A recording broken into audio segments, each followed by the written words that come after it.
All right, let's get this show on the road. Hello, everybody. Welcome to Torn Tuesday, your weekly dose of all things Lord of the Rings. We've been doing the show for 13 years. Yes, you saw on the title screen that was episode 657. That's how That's long we've insane. been doing this. That's insane. When you think about that, have we done more episodes than The Simpsons? At this point, maybe we're in the running to have more episodes than The Simpsons I hope under our not. belt. Maybe. Wait, there's no way we did. That voice you hear, of course, is Clifford Broadway, the writer and producer of Ringers, Lord of the Fans, co-author of The People's Guide to J.R.R. Tolkien, Well, and thank you, sir. your favorite interviewer of all your favorite guests. Excellent. Yes. Hello. How about that? It's really nice to be introduced every week by someone as smart and capable and wonderful as my cohort in crime. That's Justin Sewell right there. Ladies and gentlemen, my name is Clifford Broadway, also known as Quick Beam. Over the 25 years that we've been, working together here at the OneRing.net, and boy, did we just get over a 5-day heat wave. It's kind of insane. I think it's going to go back into the 70s tomorrow. Boy, oh boy, I'm like, but it is nice to see everyone. A terrific gathering of people here on Discord, on Facebook, YouTube, and on our chat here, and Twitter, Instagram, everywhere in between. Wow. Hello. We have gotten ourselves halfway through the entire second season of The Rings of Power. We're at the halfway point. And so I thank you guys for joining us. We're going to have some speculation, some Tom Bombadil discussion, and some really fun things to go over today on Torn Tuesday. And welcome, everyone. It's great to have you all here. We have so much to talk about today. The big headlines. Indeed, we do. Are Amazon finally this morning released official viewer stats that they're proud of. 40 million viewers over so far. We'll get into that in a bit. And there's been huge news coming out of London, courtesy of the loudmouth Ian McKellen. Cliff, what is going on over there? What? What's going on with Ian McKellen? Yeah. What? He wanted what? Hold on, you didn't hear this? Well, is this like old news from a couple of days ago? No, this or are we talking about something from this morning? Breaking news from this morning. Oh. No, I have not seen. For real. You haven't heard that you didn't hear the Ian stuff? No, I did not this morning. No. This morning, I've been completely dedicated to working with my brides and grooms. I've got a bunch of weddings this weekend to do, and I've been preparing for a lot of weekend work. Sorry, I didn't see the news. And please, this is what we're all here for. You can catch me up. Well, you can catch me up right now. Zoom just decided to crash on me. Zoom just crashed? Oh, really? It's not. I can't bring it up on screen. But Cliff, Ian McKellen was on a TV show today. I'm while I. Oh, it looks like it's back. Is it back? It's back. Yeah. But Cliff, let me be the first to break it to you. Okay. Look right at the camera. Look right at the audience. I want your honest feedback and opinion. Okay. You swear you haven't heard this news? I haven't.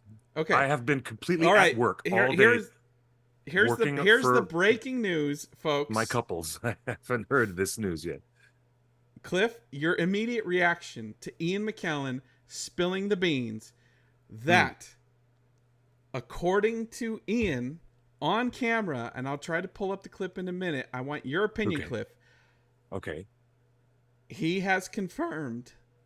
My voice is cracking. I'm so. What is wrong with your voice? Just tell me. The Hunt I've for been working Gollum. all day.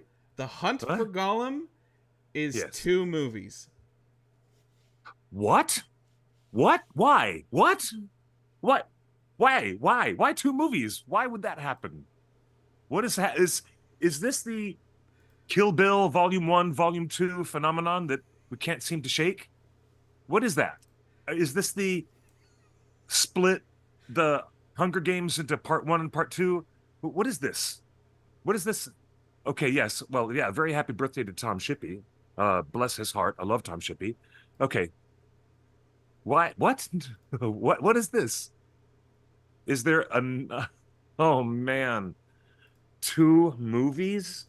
Okay. Well, Okay, yeah, maybe. Your thoughts, Cliff. What's going through your mind right now? Is there enough story to stick between two films? Is there enough there? That was my first thing. My second thing is, why do it that way? Maybe. Oh, maybe it's just because. Maybe it's just because they're going to make more money that way. Like everyone in the chat is saying. Just kill Higgy Baby says it's a trilogy now. You guys, that's funny. That is funny, but I don't know what to say to that. Maybe they'll make more money that way. Sure, that's cynical, but it's also true. But it's also cynical. It might be that I don't know, the story that they're concocting to put this on screen for the Hunt for Gollum. How much screen time does it take to tell this particular story, which is what I'm thinking out loud to myself. Oh man, I don't know. All right, let's look at the chat. Okay. Okay. All right. It's April 1st, right? It's not April 1st. This is not a fool's joke. All right. I think I found the clip. I think I got Zoom working. Okay. Folks, should we play the clip? Should we play the clip, Cliff? Do you want to hear this? Okay, Troy says, did he say it'll be 2 movies? Okay. Or that he'll be in 2 movies? Let's play the clip. Let's play the clip. Let's play the clip. So live reaction. I'm going to leave Cliff's camera up. Live reaction. Here we go. Well, I don't hear it. Hold on. Of enough time to be ready for the new Lord of the Rings. We just need to be sure. Yes. Well, all I know is that they called me up and said these films were going to happen, that mainly going to be about Gollum. Andy Serkis, who played Gollum, is going to direct. And there will be a script arriving sometime in the new year. That's next year. And then We can confirm all of that. That lines up with everything we said, that they're writing the script. They don't expect the script to be done until the end of this year. It'll go through studio approvals before it gets sent out to other actors. So this lines up with everything we've been reporting. Continue. Judge whether I want to go back. Amazing. But I would. I'd love to go back to New Zealand, number one. And I also don't like the idea of anybody else playing. Absolutely. No one would dare to, would they? We don't want anyone else to Don't play. forget there were 2 Dumbledores. Oh, There were, that's yes. I wouldn't like to arm wrestle you for a role, though. But there were 2 Dumbledores for a reason as well. And you're still very much with us, and we still. But is there more than one film then? It's not just. It's not. I'm told it's 2 films. I probably shouldn't be saying that. I know. Keep talking. but I haven't read the script, and I don't know when it is, and I don't even know where it'll be filmed, because these days I could probably film it all in London. From home. But I'd rather not. I'd rather go back to... Have you ever been to New Zealand? Yes. Favourite country. Is it your favourite Yeah, country? absolutely. I went travelling on my... when I was 18. When I was a young actor, there was an older one who arranged his entire career around travel. Yeah. He would find out if a company was going abroad and he would ask to join it. And I said, what's your favourite country? New Zealand. Straight away. New Zealand. Straight away. Well, that's made you very happy, I'm very hasn't it? excited. We would love to see you back. So New Year. So once you've seen the script, come in and tell us all about it in the new year. Yes, all right. Okay, Yeah. that'd be great. I'll wear... Cliff, your reaction. It is clear that he broke his non-disclosure agreement. It is immediately clear that my dearly beloved Sir Ian, and I mean, I love him to pieces. I always have. Ever since You used to work for him on his website, right? I used to work with Keith Stern at McKellen.com. And yes, Is there any reason to doubt the authenticity of that statement, Cliff? No. I mean, he loves being a Robin Goodfellow. If Ian could play anything in Shakespeare, I would like to see him play the Puck. I would love to see him play Robin Goodfellow. Finrod in the chat room says Ian McKellen doesn't give 2 staffs. No, he's such a trickster. He loves to be that trickster. He loves to be as an insider with McKellen. As an insider with McKellen, is he joking here, or do you agree this is an authentic statement? He is completely making an authentic statement. He actually regretted saying it right away. You can tell by his reaction that he said, "I think I've spoken too much." He just said that. It's not. I shouldn't have said that. I should not have said that. Wait, that was Hagrid. That was. He is. That So, was Hagrid, right? That's funny. All right, You know all right, what? Cliff. Are you feeling the same when we were at Comic-Con and Peter Jackson told you to your face that The Hobbit was going to be 3 movies? Yeah, it feels the same way. It is the same reaction and the same feeling. It's surprise. It's me thinking, how are they going to do it? What appropriate level of movie is there for an appropriate level of story? But then our lovely friends in the chat, quite correct in saying, Durin, you did say that 3 is too much, 2 is just right. And you said a bit earlier that there's a lot of stuff that happens in between The Hobbit and The Lord of the Rings. So, you know what? Instead of it being The Hunt for Gollum, maybe they're just going to change the title entirely because they're going to cover a whole lot of material between that 60 years that happens between the closing of The Hobbit and the opening of Fellowship. That's 60 Totally, years. but Cliff, maybe they're going to expand let's shut down some thing. of the comments from Otaku Senpai and a few others. He is not mistaken. Ian is not mistaken. He is talking out of turn. He said something he shouldn't have. But he broke his NDA. Let us do not go around posting on the internet that he is sincere but senile. No, with this this information is authentic. It's real, and it comes from the most definitive of sources. So prepare. Wow. Let us prepare for the 2-movie Hunt for Gollum. But let's also prepare for the movie to go way beyond that scope of The Hunt for Gollum. And that's why we reported earlier, like 2 or 3 weeks ago, that the title is going to change, right? And that this leads to this story today. If it's going to be 2 movies, and we learned weeks ago the name Hunt for Gollum is not going to stay, now we know for sure why The Hunt for Gollum is not going to be the title. It's got to be something else. They're going to call it, I don't know what, but it encompasses a lot of characters, a lot of situations, a lot of drama, a lot of stuff that has nothing to do with The Hunt for Gollum. Although that is maybe the main through line that you could follow, but this is really, really interesting. I am really very excited. I'm very excited for this announcement, and I will explain why in a second. But before we get into that, Cliff, I just want your opinion. Let's give fans a refresh, because a lot of people that watch this show and that are coming to Tolkien during this Rings of Power era, do you remember what it felt like on the 3rd Hobbit movie? Let me ask you this first. Did you ever watch the extended edition 3rd Hobbit movie? Battle of 5 Armies extended edition. Hold on, I'm just reading the folks in the chat. I'm right here. Talk to me in the room. Get off your phone. I'm completely fascinated by the comments and the questions from our live chat audience. I ask the question again, Justin. Forgive me. You have my undivided attention. I'm right here. Did you enjoy the spreading out of The Hobbit into 3 movies? And did you even watch the extended edition Battle of 5 Armies? Or was that too much too long? Two questions at once. One, to answer the first one, I wasn't entirely thrilled with the expansion into 3 movies. Not really. It didn't really help. But yes, I have watched extended edition Battle of the 5 Armies. It is rated R. I had to see why it was rated R. And to be quite honest, I've never gone back to see any theatrical versions of any of the Peter Jackson 6 movies. That is it a heptology? I don't know.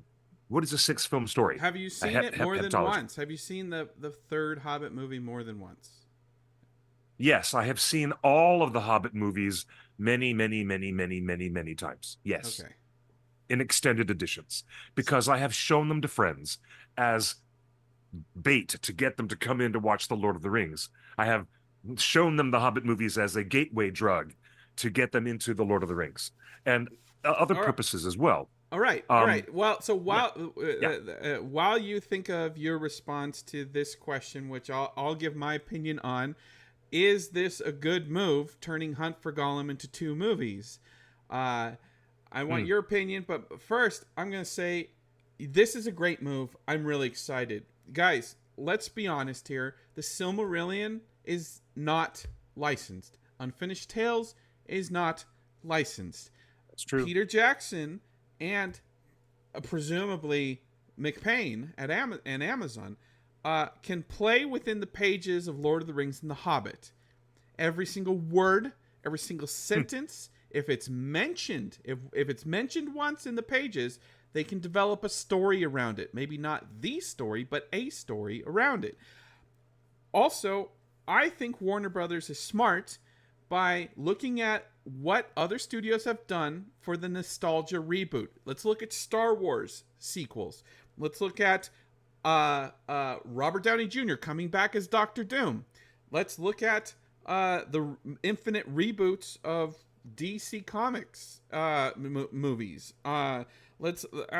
Just look at every single reboot franchise over the last 15 years. There, you have to balance nostalgia and new and nostalgia, and there are very few stories accessible to Peter Jackson where you can get the old band back together. And The Hunt for Gollum is one of the very few stories that requires the band to get back together. It requires Vigo, it requires Orlando, it requires Ian, it just requires everybody. So that's what we have. That's what they have to work with. Zoom crashed on us again. Let's try. Let's see if we can get Zoom back. Yeah, click's gone. You know what? It's my Zoom. I'm gonna be right here. I'm gonna keep my mic on while we go to title, and we're going to force quit Zoom, and we're gonna kill the whole thing. Sign and leave. All right. I'm glad you guys are with us. I'm watching the chat. I want your opinions on The Hunt for Gollum being 2 movies. We like the fans. Cliff will be back in a sec. Eravani says Lee Pace could come back too, right? Yes, please. Please. He absolutely should come back.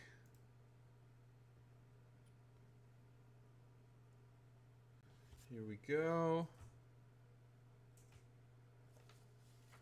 I really like Lee Pace. There is a discussion about de-aging and AI and everything like that, but I think that these tools are a work in progress. Let's just say a work in progress, you know? So let's see here. Let's see if we can bring Cliff back. I hear you. Hello, what happened? All right, you're back. Yep, I'm back. Hello, what happened? All right, so I gave my opinion. What is your honest opinion about? I didn't hear your opinion because Zoom disappeared. Well, good. You then disappeared. You can unfiltered. You disappeared, and Zoom crashed.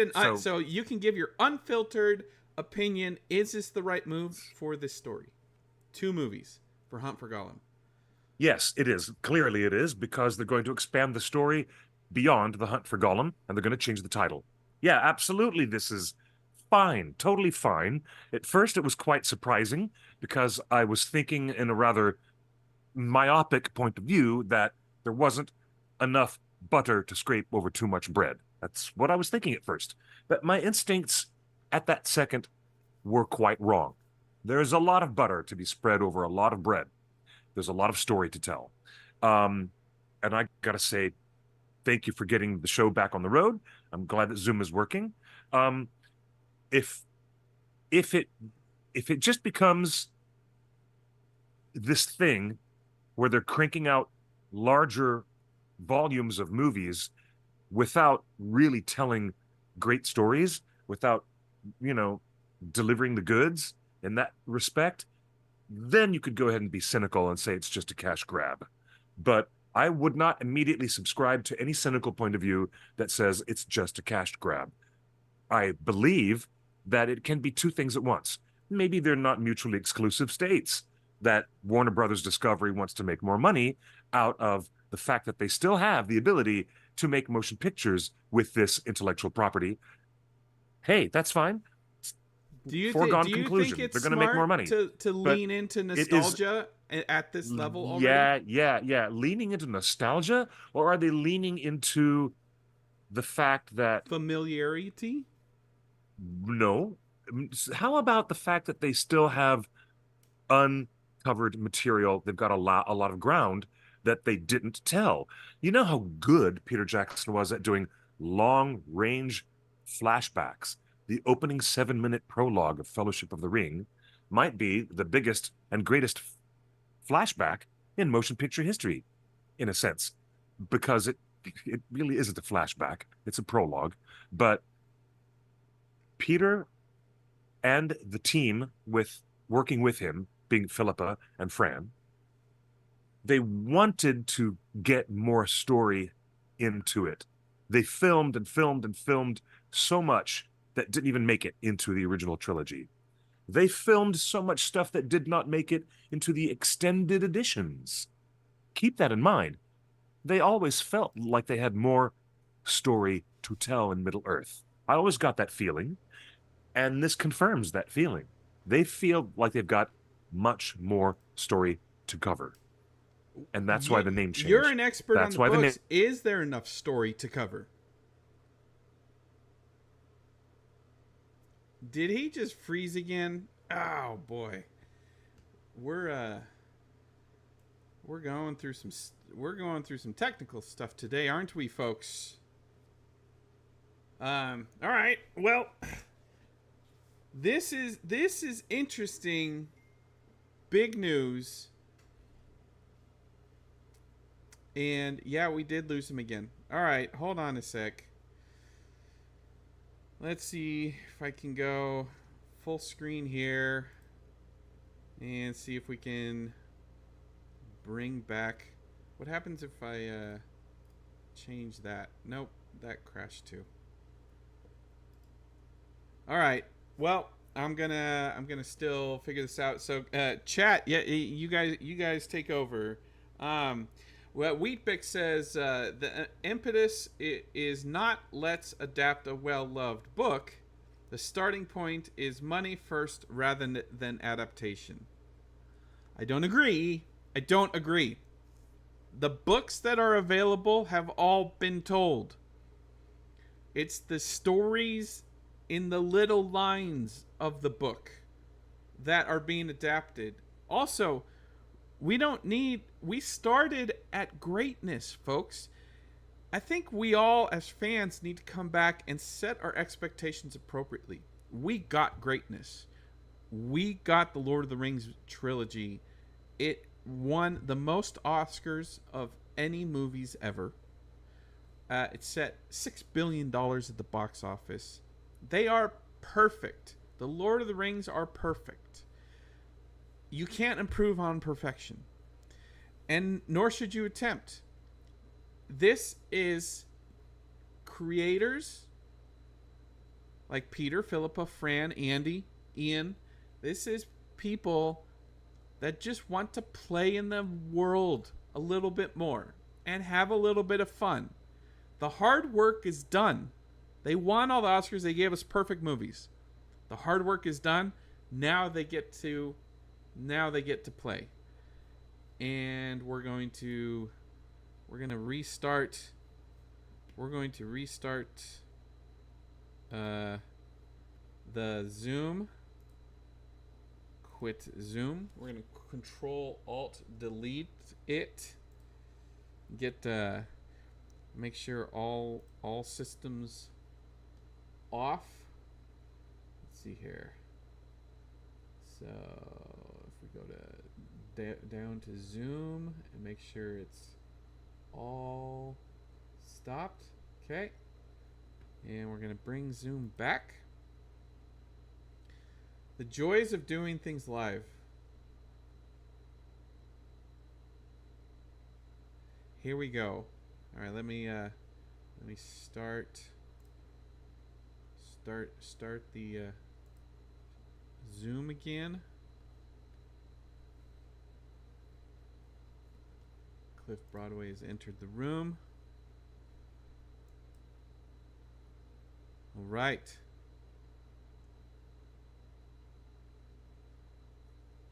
Don't crash. I don't understand what is wrong with what is wrong with the Zoom. I don't know. Cliff. Okay. All right.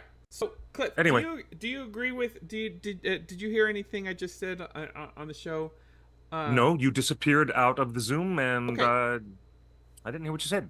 Okay. Do you think I mean, the last point I was making was that there's a rich amount of material. I can understand that as writers and producers, they wanted to always film more and more and more stuff. That is why The Hobbit became a larger, overstuffed production, to its detriment. But I mean, to the benefit of The Lord of the Rings, the extended editions show us the temperament of the storytellers, Peter, Fran, and Philippa. And we understand their temperament is to not go small. They want to go very large. They want to go big on a big canvas.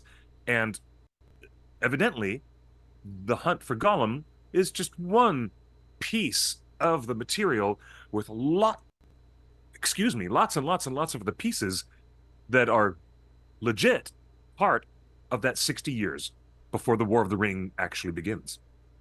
So I'm all for it. I think it's a really good idea, and Warner Brothers is happy about it. They'll make more money. So it's a win-win for everybody. Unless is it a win for fans? Well, I see some fans have some very differing opinions in our chat, and I think it is absolutely a win for fans. It's a win for fans because we're always happy to go back to Middle Earth and have more to talk about, right? Would you enjoy a title card like Barry Lyndon, where the movie opens and it says Part 1, by what means Smeagol acquired the style and title of Gollum? That's hilarious. That is really, really, really funny. Again, if you're just joining us, that's too funny. Ian McKellen has just leaked that The Hunt for Gollum is going to be 2 movies. 2 movies. I will say this. It is going to be directed by Andy Serkis, confirmed. Also, Andy Serkis's last big movie was Venom 2, Let There Be Carnage. And you know what the runtime on that was, Cliff? 90 minutes. Andy Serkis did a Venom tentpole movie for theaters. That was a tight 90. We like to say it. Tight 90. 90 minutes. When was the last time you saw a movie? That's how long my documentary was. 90 minutes. 96. 96 minutes. You don't want to go longer than that. You don't see movies that are 90 minutes anymore. But Andy comes in, he tells a story that he wants to tell. He doesn't pad it. It's just, it's 90 minutes. So, let me posit this. If Hunt for Gollum is 2 movies, and they're both directed by Andy Serkis, and they're both 90 minutes, that's fine. We get 2 tight 90-minute movies. Yeah. That's a fun time. Cliff, as I was saying while we were fixing the Zoom, that we got greatness. We got perfection. We got the record number of Oscars of all time. We got 6 billion in the box office. We're not recreating that, and we're not trying to achieve that. These are actors, writers, directors, and producers that get to play in the sandbox yet again. And I think there's something fun about Ian McKellen returning to one of his favorite characters and just having fun with it because there isn't as much on the line. Do you agree? Yes, totally. To see them all come back together and have a really good time.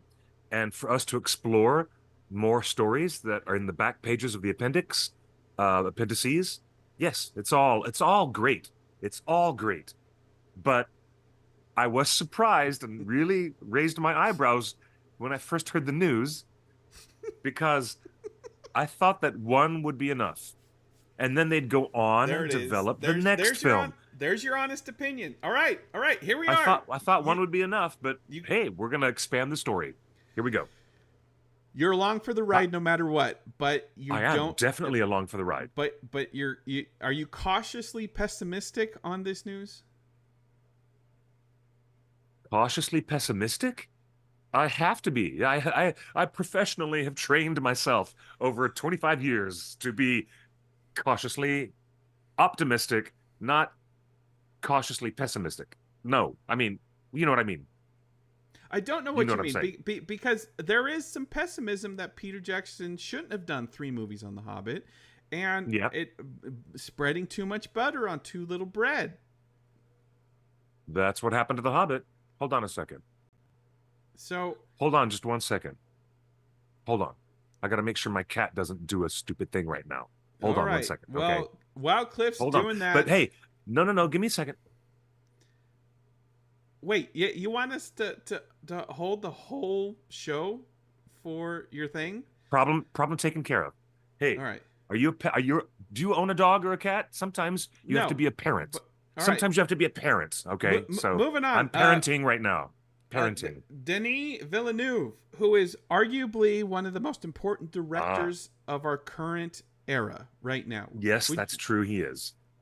Like he has done the Dune movies. He is the director of our time. He is the genre. He's definitely the genre film director of our time. His approach to science fiction has revolutionized us going to the cinema in a wonderful way. Looking at you, Arrival, and Dune. With Vanity Fair, he says watching Peter Jackson's Lord of the Rings films helped inspire him to stay faithful to the source material. Mm-hmm. He quote, "When I saw them, I felt so much respect for the book and so much love for the book." Cliff, how important is this? I love that. I love it. Because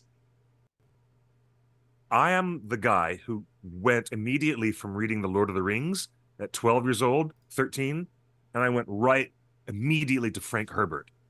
In my mind, I have this really, really close literary approximation in my mind because of how formative I was at that age. My formative brain was being formatively formed. My formative years and my poor little sponge brain were completely shaped by Frank Herbert and Tolkien in a double whammy because I read them back to back, right in that narrow window of time when I was a young teenager. But square this quote with the movies we're about to get. Hunt for Gollum is going to be turned into 2 movies, but right here, Denis is saying Peter Jackson's genius was that when he watched those Peter Jackson movies, he felt so much respect for the book. How can Peter Jackson Andy Serkis turn Hunt for Gollum into 2 movies while maintaining that respect for the book? Why not? Why can't he? I mean, you tell me. There isn't a lot to work with. Well, one would like to be charitable towards Peter Jackson at most all the time. We are, and I would like to say maybe he's learned his lessons from The Hobbit, and if they're going to go back and approach Middle Earth and let Andy direct, and Peter's not going to direct, then they've learned from their mistakes from the Hobbit trilogy, how it felt overstuffed and a bit much. So let's just say that you can reconcile Denis Villeneuve saying, "Oh my God, Peter and his team really love the material." Why does Gollum get 2 movies, Cliff? Do we need that much more Gollum? There's so much other stuff going on with other characters. So many things going on. Talk to me, because The Hunt for Gollum, I'm like, Gollum got 2 movies before anybody else. Like, talk to me. Well, what are these movies really about?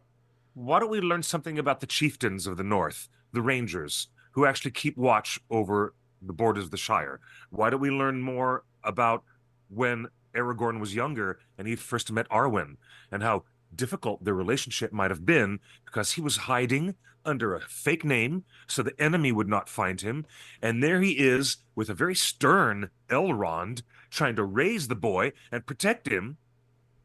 I mean, we're going to see, you know, that gravestone where Aragorn is gently brushing the leaves off of his mother's grave? Remember that? How about we go back in time and tell the story of how she was alive and how she was trying to protect her son. Aragorn Let's talk during about his frat boy days. Awesome. I want to see young Aragorn dating, just like I want to see young Galadriel dating in Rings of Power, and I'm getting that both ways. How about the hunt for Gollum is a small thread when we could have Balin and other dwarves from the Lonely Mountain go and make their unsuccessful attempt to reclaim that should Moria. be its own movie. I think the it's multiple all part of it. It's all no. I think the why not? multiple Why not storylines are too aggressive, so much... especially with Rings of Power. There's too many storylines and not enough room to breathe. So okay, well, if you want to do the reclaiming Moria, give it its own spin-off. Just a few minutes ago, before the Zoom barfed us out, weren't you just saying this is great? This is great for fans. I'm all in, and now you're complaining? No, because I'm telling you that you said that reclaiming Moria should be part of this movie. No, it shouldn't. Could be. What? Could be. No. Could very well be. Uh-uh. Why? It's one of the major points of storytelling that happens in between the end of one book and the beginning of the other. All right. Well, Denis Villeneuve also said in an interview, he says other directors could keep the Dune franchise going after he does Dune 3. He says, quote, "I think that it would be a good idea for me to make sure that in Messiah, there are seeds in the project if someone wants to do something else afterwards, because they are beautiful books." Mm-hmm. Do you feel this is how Peter Jackson set up the Hobbit movies, especially with that ending with Lee Pace telling Orlando, "Hey, go and find a ranger"? Like, did Peter Jackson set up a bunch of spin-offs in his movies? He did. Deliberately so. Yes. Yeah. So Denis Villeneuve is operating on the same level that Peter Jackson has been at for 20 years. Which is faithfulness to the book, fidelity to the author, and setting up potential sequels and narrative threads that could be expanded by other hands and minds.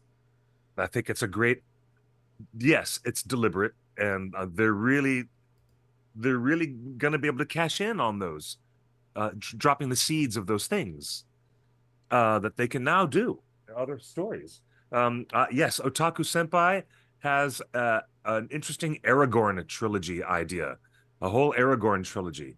Well, that could be very interesting. Is The Hunt for Gollum a real Aragorn movie? Yeah, because the main character who is if you're look at it this way, the main characters you're stuck with through most of that narrative are Gollum and Aragorn together in the wilderness. So that's going to be a very interesting part of it. Yeah, having an Aragorn-centric story with The Hunt for Gollum is not a surprise. So if they're going to make it into 2 films, we're going to be seeing Rivendell. We're going to be seeing maybe someone else cast as Elrond, because evidently Hugo Weaving has said he doesn't want to go back and do it again. The question is, so for Aragorn, Cliff, you recently saw Viggo's second directorial movie, the Western. Is Viggo visually, could Viggo pull off Aragorn? The Dead Don't Hurt. It's actually streaming now on many platforms. Yeah, well, what are they going to do? De-age him? Someone in the chat very adroitly mentioned that they could do an older version, King Elisar, and Viggo could play his age, and we could, meet his kids. We could meat other characters. That's an interesting idea. Do you think Vigo can pull off? Do you want to see a de-aged Orlando, and does Vigo even need de-aging? No. Look at what Ian Holm looked like in the Alien Romulus film. Spoiler! Hold on, Turbo. That's not a spoiler. That movie's been out for 2 or 3 weeks. That movie's been out for 2 or 3 weeks. I am very mad at you. We're gonna have words after the show that you said that. What? You're gonna tell me that you haven't seen this movie in over 3 weeks? It's been out. Anyways. Okay.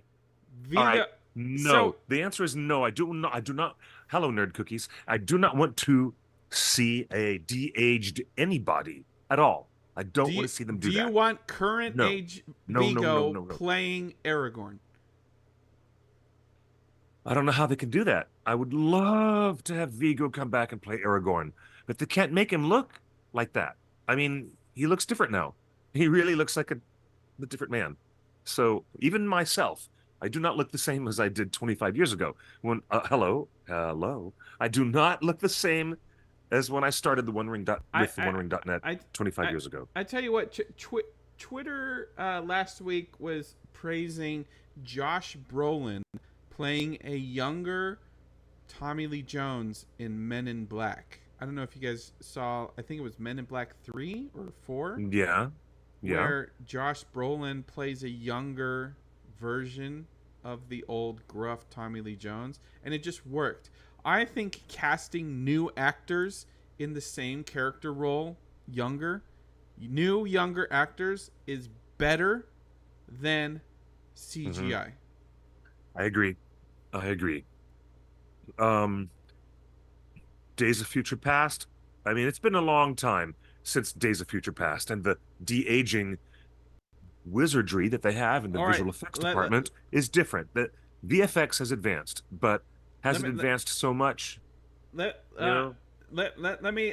What do you think of this idea, Cliff? If Hunt for Gollum is going to be 2 movies, cool. The expectation that they would shoot them back to back and just get everybody on camera, right? Yeah. What if the two different directors split the 2 movies, and they co-direct it together? Would you like to see Andy Serkis and Viggo Mortensen each tackling a movie in this story? Yes, absolutely. Are they the two directors that are most appropriate for this? And maybe the 2 movies is everything from Gollum's perspective, and then the second movie is everything from Aragorn's perspective. Ooh, that's cool. I like that idea. And they meet I at do the like that end. idea. Yeah, okay. And what if they're released like within a year of each other, not like waiting 3 years or maybe even in the same year? What if one movie is Gollum, the whole story from Gollum's perspective, played by Andy, and directed by Andy, since he knows that character? Great idea. What an interesting idea. And Vigo co-directs the second movie, and Vigo gets to direct young Aragorn and the Dunedain. Oh, that'd be so cool. I'm in. That'd be cool. Oh, please. I like Warner that idea Brothers, very much so. Pull out your pocketbook, take out a check, okay, and just give everybody the money that they need. Let's start the debate now between us and the audience, since we've got this wonderful, wonderful group of people here. Hi, everybody. Gustavo, Anonymous Girl, Katie, Roak, Eravandi, AO, Dan, Bites, everybody's here. Angel, thanks everybody for being awesome. But let's debate right now.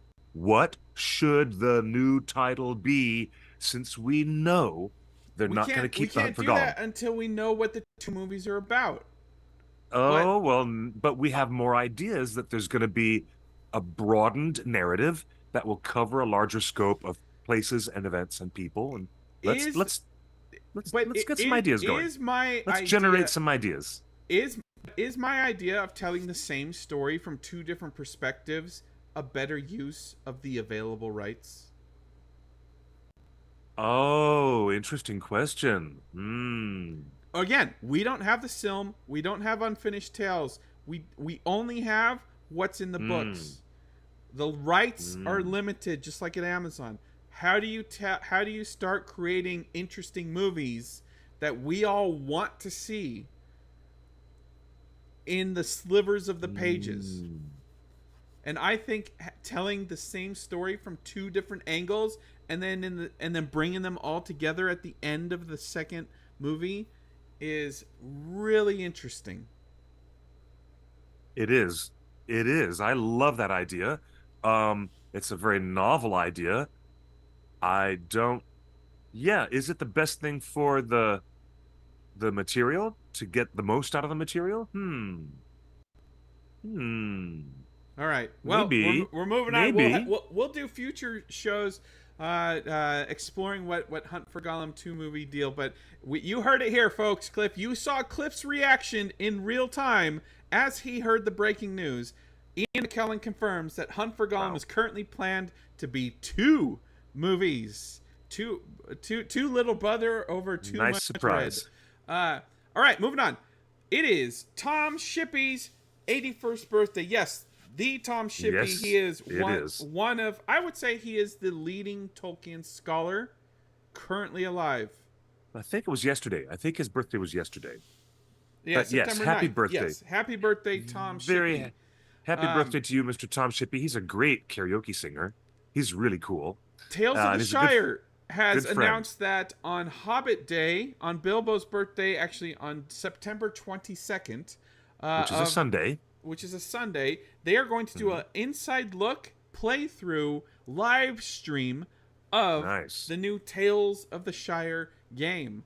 So you can join us in Los Angeles at the Griffith Park for Bilbo's birthday bash, and then you can hop online on Sunday, September 22nd for an inside look at Tales of the Shire. That's going to be so fun. Looking forward to that. Another big thing that blew up the fandom over the weekend is one of the co-founders of the OneRing.net, Mr. Calasuri, penned an opinion editorial, what we would call a letter from the editor, talking about nice surprise, a big surprise. Talking about hot takes and whether they're even worth sharing. And the whole gist of this opinion editorial is that businesses like Amazon and Warner Brothers make business decisions based on the tenor of conversation they read online. And a lot of fans are upset that The Acolyte got canceled. And a lot of fans are upset that other shows got canceled and this got canceled and that got canceled. And a lot of these decisions are partially based on the tenor of the conversation on social media.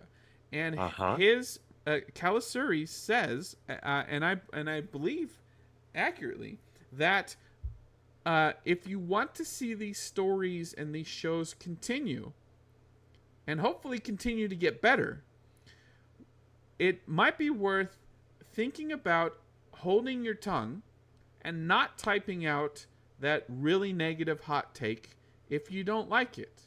Because as we were just talking about, Cliff, with the Hobbit movies, a lot of old fans did not really like the Hobbit movies. A lot of fans didn't even bother watching the extended edition of the third Hobbit movie because they just given up on it.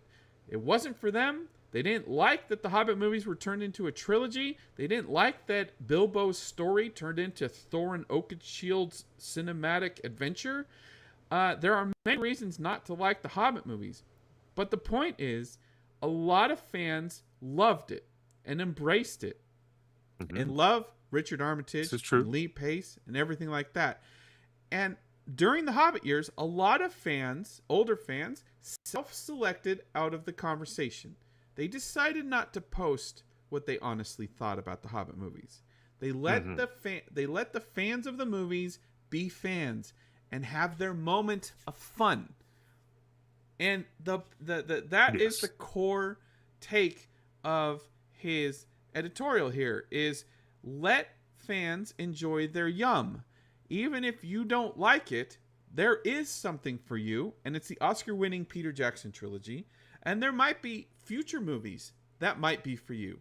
But if you don't like the taste of this particular era or this particular thing, do you really need to tell everybody that it tastes gross and it's yucky?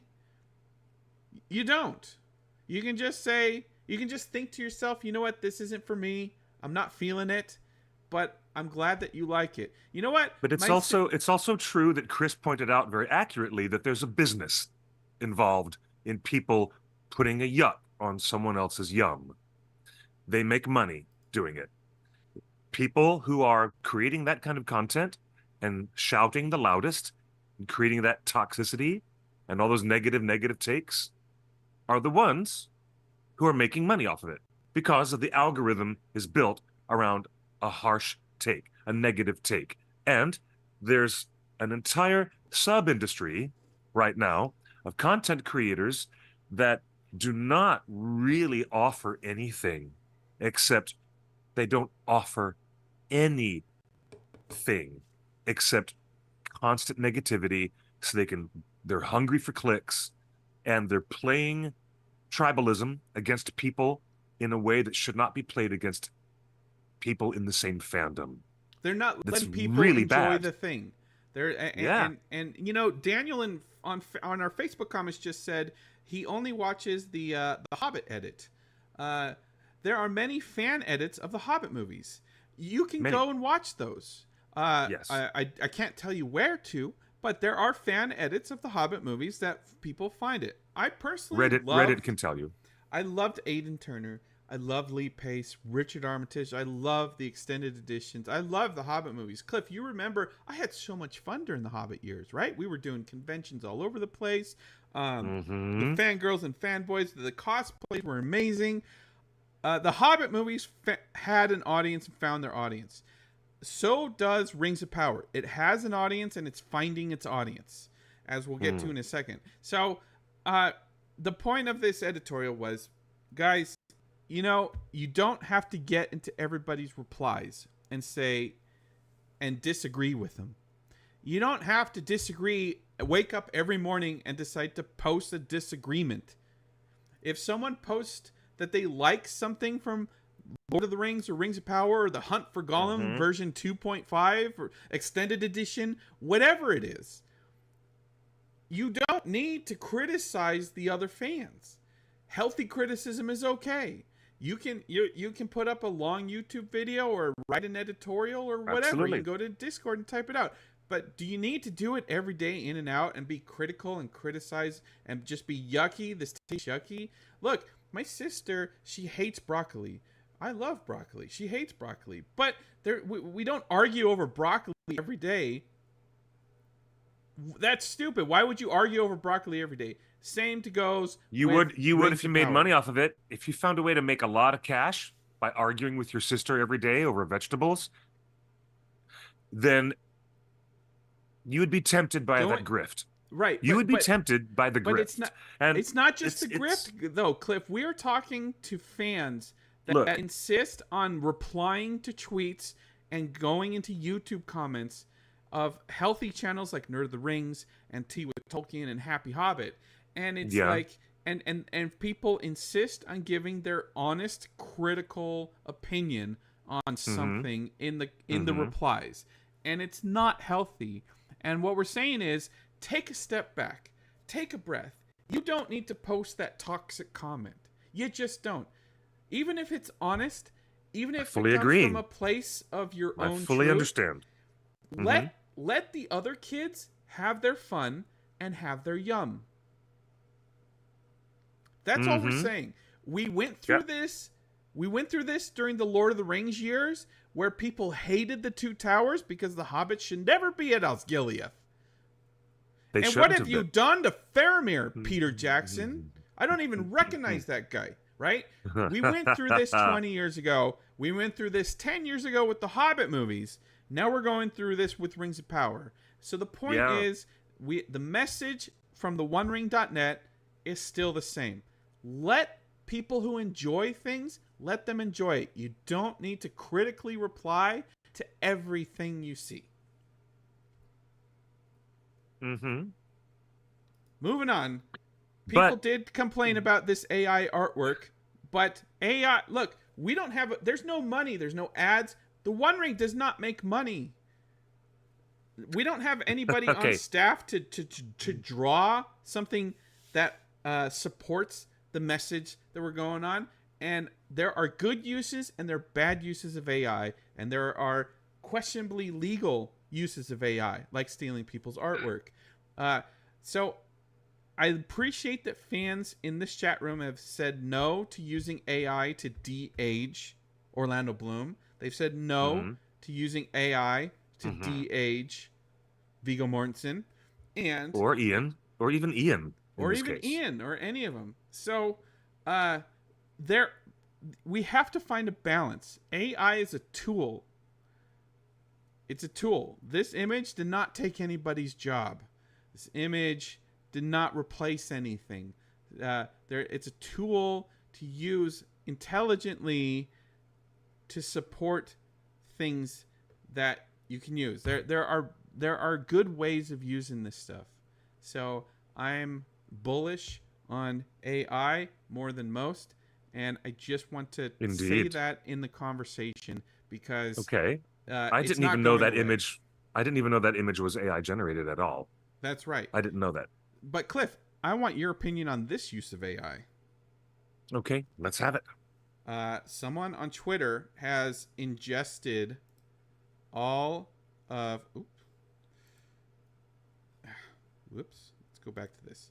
Has ingested all of...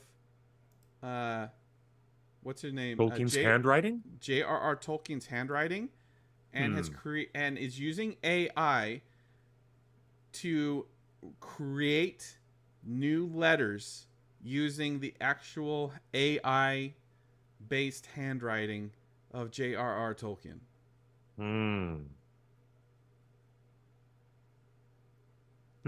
Your thoughts on this? Me no like. Why not? It's far more interesting to find an artist, a real human being, who could, with great skill, mimic and recreate Tolkien's handwriting. That's far more interesting. Using AI to do this, that's not interesting at all.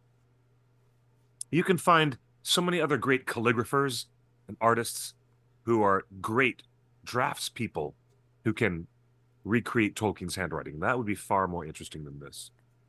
You cannot name me one right now. If I needed something tomorrow that was in J.R.R. Tolkien's handwriting, you cannot help me out. You cannot tell me. Start with Daniel Reeve. Yeah, start with Daniel Reeve. He could. I don't have money all these to maps pay Daniel Reeve at Weta Workshop. Okay, then yeah. What do you mean you can't name one? I just did.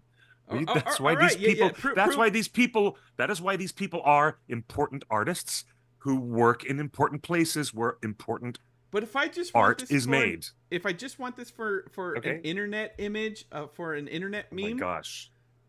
I'm not going. I don't have money to pay Daniel Reeve to make an internet meme that he may or may not want to make, anyways. I'm not going to defend this use of AI, Justin. You can stop trying to get me to do it. Okay. I don't like it. I don't like this. And I'll tell you why. I do not like it. Again, it is far more interesting. And you can go on Reddit. You can go on anywhere and swing your arm.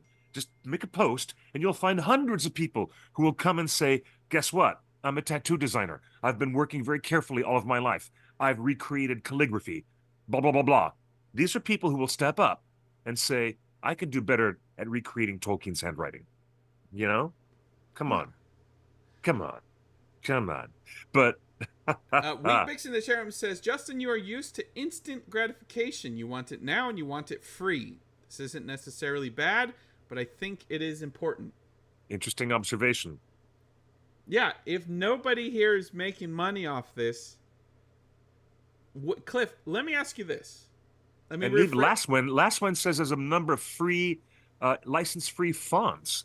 You can find fonts online. Yes, you can. Yes, you can. That is true. That is very true. Cliff, if you wrote a poem or a short story of your own and set it to Tolkien's handwriting like this, if you were inspired by Lord of the Rings and inspired by Tolkien to create your own poetry or your own short story, Mm-hmm. Wouldn't you find using an AI handwriting generator like this a nice creative use of AI for your original composition? I'd rather find a real artist to do it with a real human touch. Thank you. Am I a Luddite? Yeah. In any AI conversation, I'm going to be that Luddite. I'm going to be that guy. So you can predict. I'm very predictable in that way. Now, Well, moving on. We have a whole episode of The Rings of Power to talk about. All right. We have a whole lot of stuff to talk about. Well, before we get there, Amazon is allowing Audible narrators, voice artists like yourself, Clifford Broadway, to clone themselves with AI. Oh boy, bad idea. File that under miserable. Cliff, miserable thing. Tell me why you wouldn't want to sign up for your voice cloning and get paid for anybody that uses your voice. As a voiceover artist, I would not want to push a button and have my voice recreated. I would rather be the voiceover artist who delivers the audible reading of the audiobook in that way that makes me an artist. I would much rather be that person. So what if you're not available and you can't do all the work? What would you want to get paid? Let's say Kelly Rice has a new book out. Yes. And she can click a button and have your voice read her whole book for Audible. This is a hideous idea. You get paid. Why are you such an AI apologist all the time?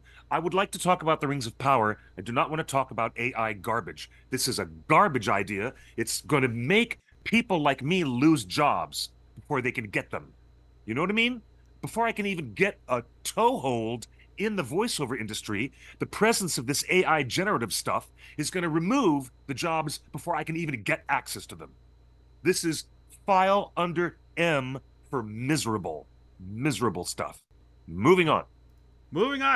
Asked about SAG-AFTRA's strike for better AI protections for the gaming industry, Amazon Games, who currently has a license for a Lord of the Rings MMO game, has said AI has nothing to do with taking work away because actors for games, we don't really have acting. This is outrageous, and it's making me angrier than I need to be.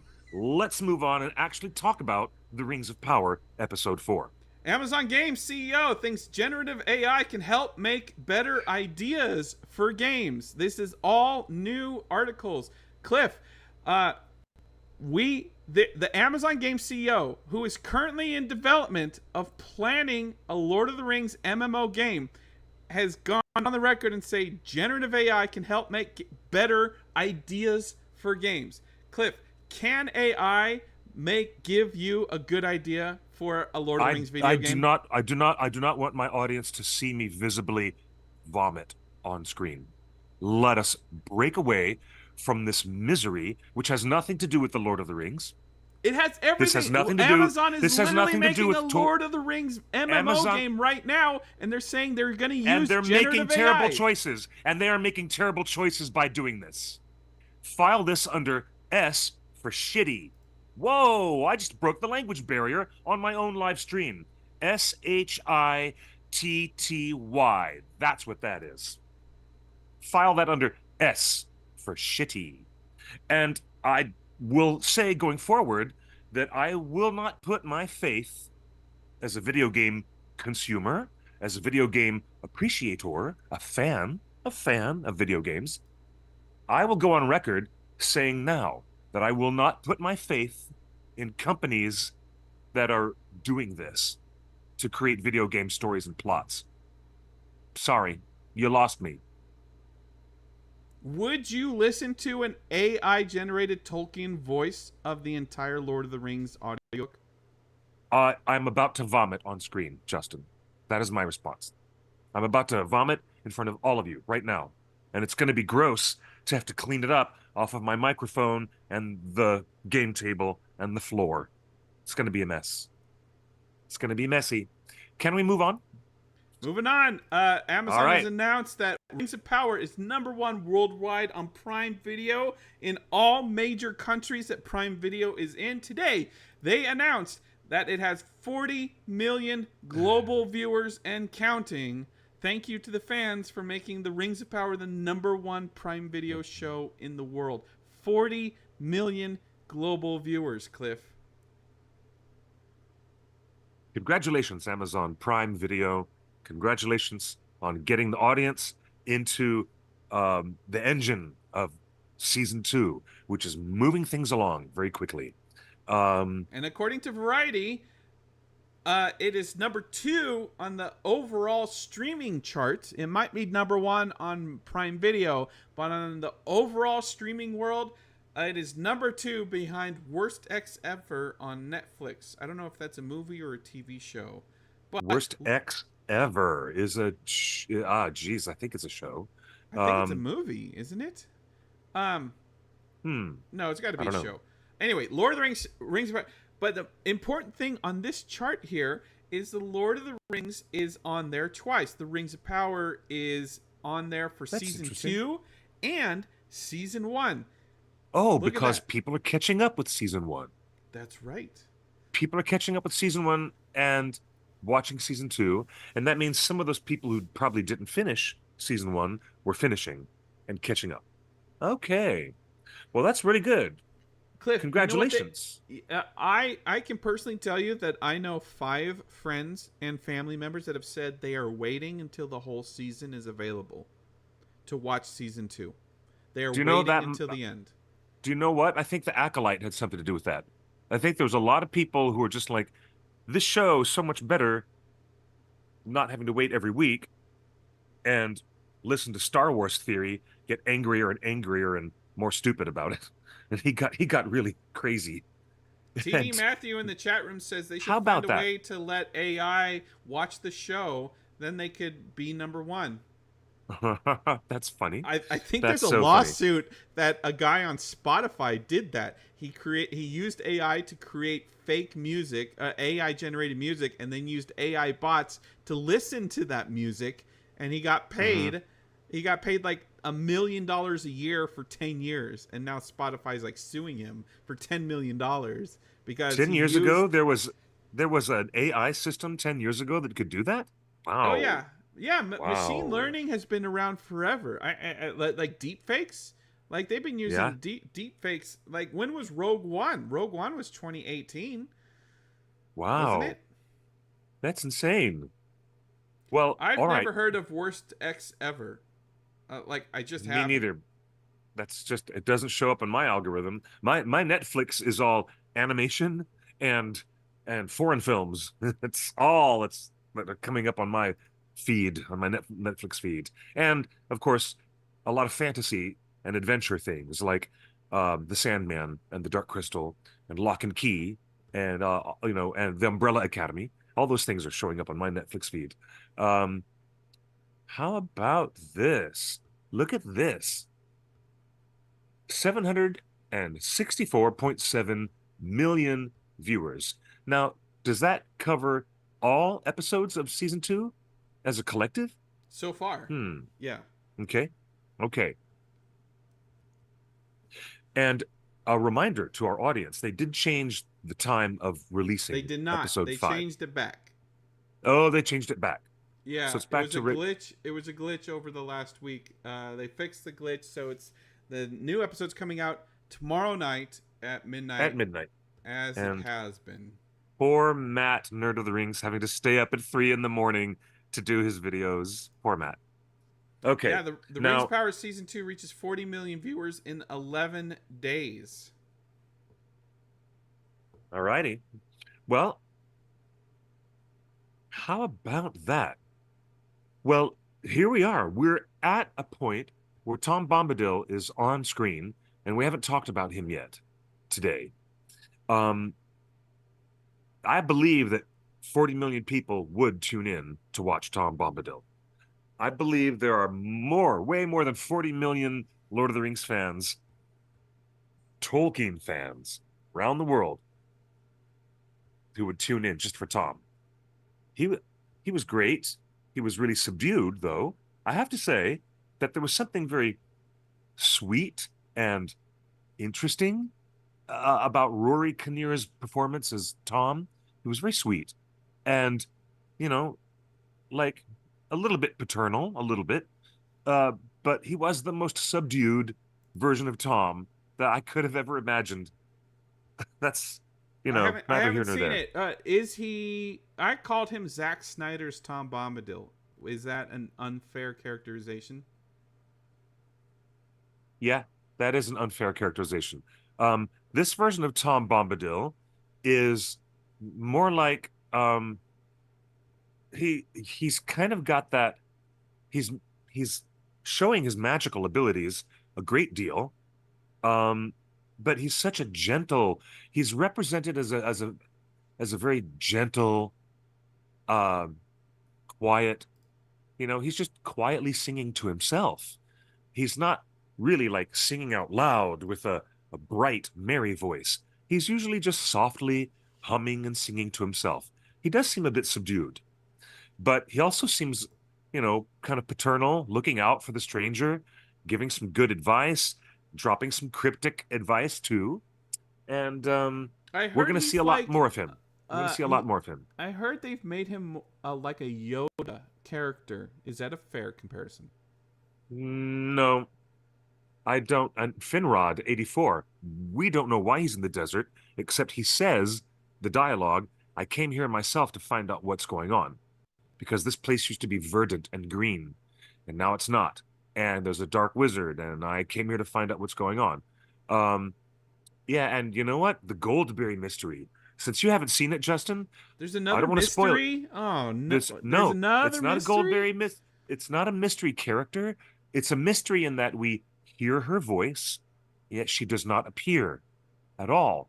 And when That the stranger voice asks, is Bear when the stranger, McCreary's wife. that is Bear McCreary's wife. Yes. And I think her name is Yarbrough. Her last name is Yarbrough. Like Glenn? Like Glenn Yarbrough. Yes. Yeah. That's The Bear Greatest McCreary's wife. Adventure, Glenn Yarbrough? That's right. From the original Hobbit, Rankin and Bass animated film. Did Bear marry 1977. into Lord of the Rings royalty? I don't think they're related. Hold on. I don't know if they're related. All right, let's go to the Yeah, tape. Raya Yarbrough. Look it up. I do not think that Raya Yarbrough is related to the great singer, the folk singer, Glenn Yarbrough. But guess what? The mystery is that we hear her singing. Nope. We hear her singing off camera. And then when the stranger asks Tom Bombadil about that, who else is here? He's like, you're the only one here with me. There's no one else here. And so it's a mystery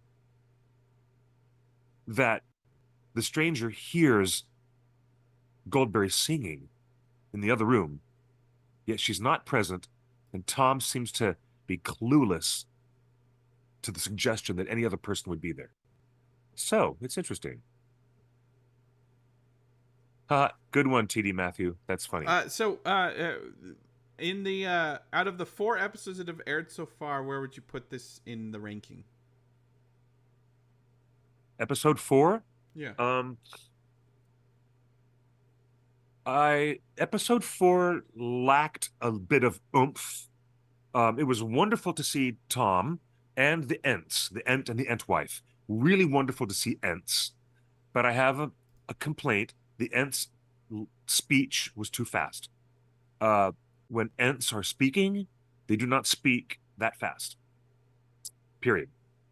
Noticeably different from the cadence of John Rhys Davies and his voice of Treebeard, who spoke very breathy and slow, very, very slow.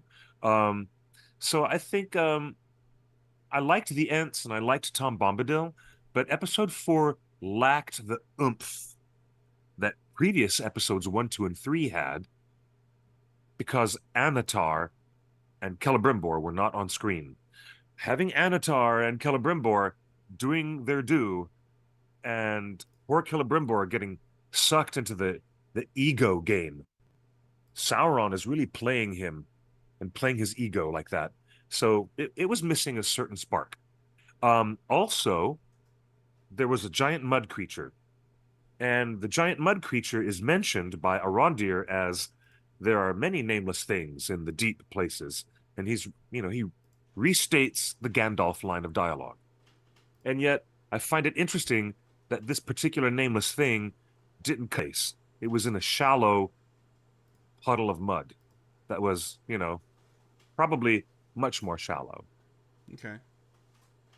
Yes, you're right. Yeah, TD Matthew, you're right. The Entwife was being super hasty at that point. But yeah, you know what?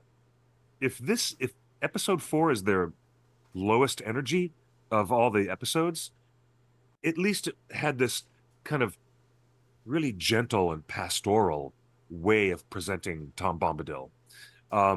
It was interesting, but it might be the weakest of the 4 that we've seen so far. Interesting. Yes. We're told. I am told that something big happens in episode 5, the next one. Really? I won't go Something into. We're not going to get into any leaks and rumors today. But I heard episode 5 is very wonderful in a very interesting way. Okay. And something very interesting does happen. And I don't think it's the episode with the kiss yet. So we're free and clear from there. There is an interesting revelation from the Stores. The Stores and the Harfoot character, like literally, one is a Harfoot, one is a Store, but the leader of the Stores, the leader of their clan, is having a conversation with Nori, excuse me, about the vision that the halflings have of someday finding the Shire. The Shire. Although they don't use that word. I believe Matt, Nerd of the Rings, clearly identified that they're using was it an Adunaic word? Adunaic from Numenor. The Adunaic word for the Shire that they were using. What was it called? Something? Did you get Suzat? Did you get Suzat. Yeah. Is there a blatant hint at the wizard's name in this in episode 4? There is. There's a real blatant. Do you like reference. how that's coming together? No. I think if they were just going to let us know, I think way back in season 1, they should have let us know that this character was who he was.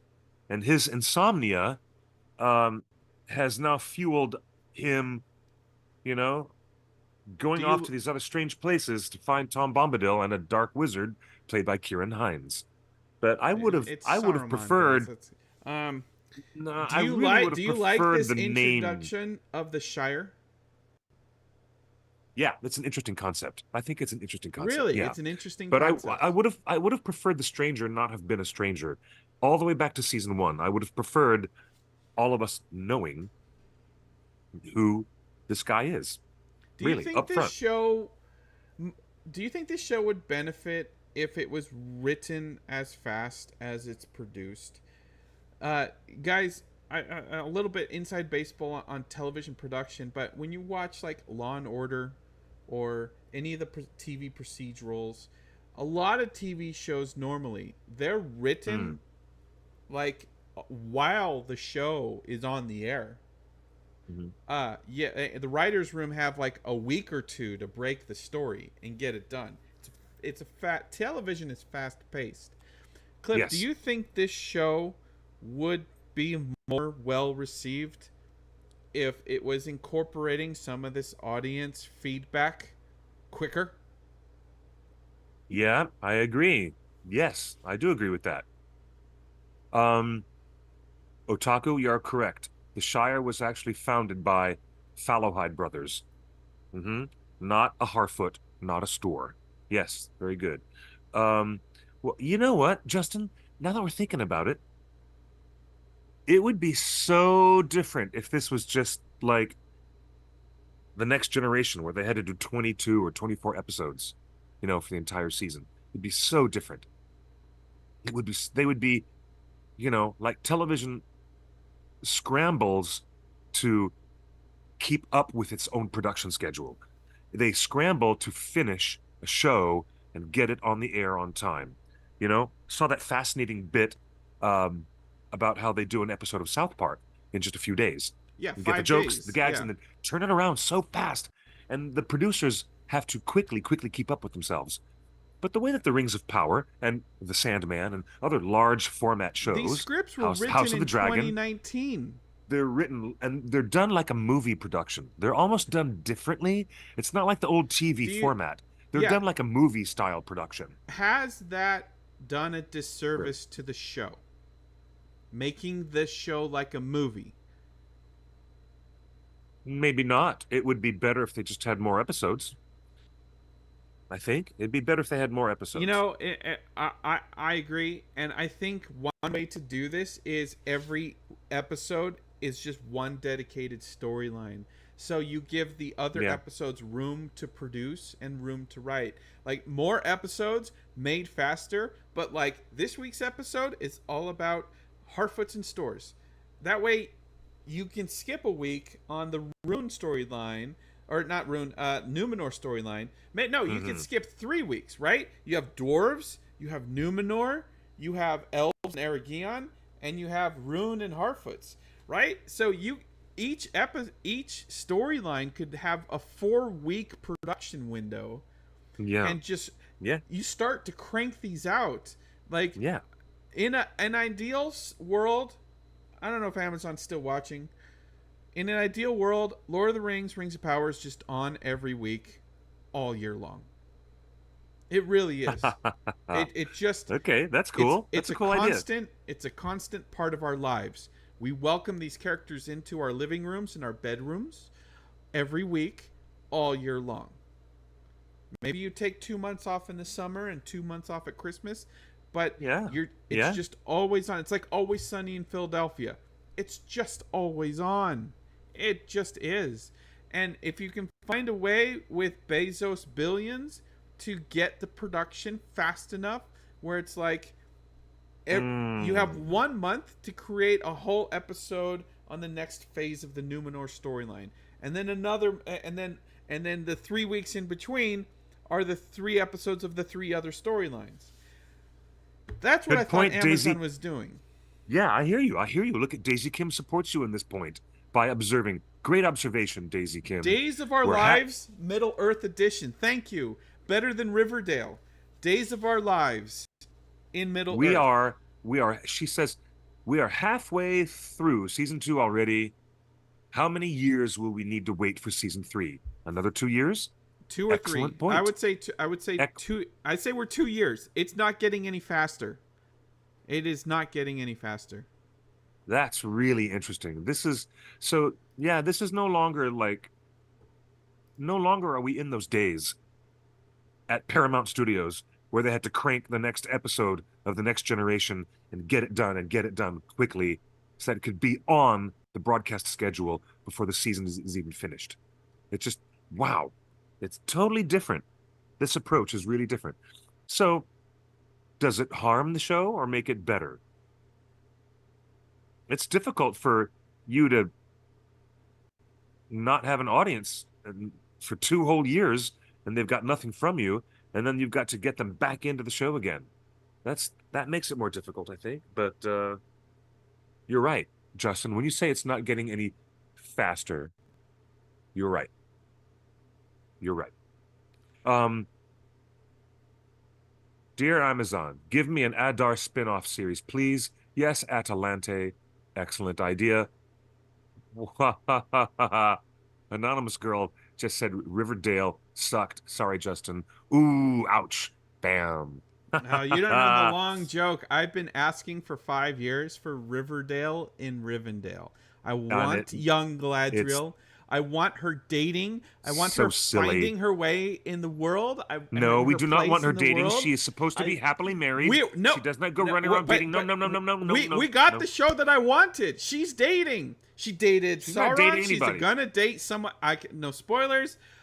Galadriel is dating anybody. She's not dating nobody. Single and mingle. She is single and ready to mingle. I hate to tell you. But that's what the show is. Her husband is supposed to appear at some point in time. We just don't know where the hell he is or what happened to him. He's dead. But she's not dating.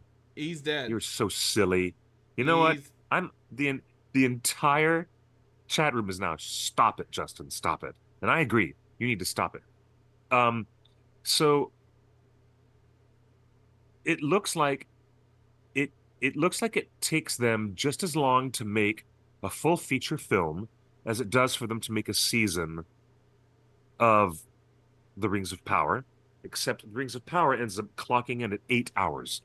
8 hours worth of material instead of just a 2.5 hour or 2 hour 45 minute Hobbit film. Okay. So yeah, they've got their work cut out for them, that's for sure. But I'll tell you, I would love to see a season that was 24 episodes, like that. And wow, I wonder how much further we're going to go. And I want to speculate now with the audience joining me. And Justin, I'll ask you as well. How much further are we going to go into season 2 before that dark wizard played by Kieran Hines is given a name? He's Is it the Saruman, fact guys. that Stop it. is it the fact that all the Istar are all going to be? No, he is not Saruman. Saruman is not an evil guy at this point in the Second Age. He's not. He doesn't turn evil until the War of the Ring. Okay? Are you kidding me? Oh my gosh. I just wonder how long it's going to be before the wizard characters, both of them Istari, get proper names. And the lack of naming these characters is just somehow frustrating. Somehow can't put my finger on it, but it's just frustrating. And in episode 4, we have a character who uses the phrase, he's not an elf. Oh, he's a grand elf. And wow. It just sticks. It's just sticking in my throat. Man, I don't know what it is. I don't know what it is. Spartan 343, a blue wizard who looks like young Saruman. Not weird at all.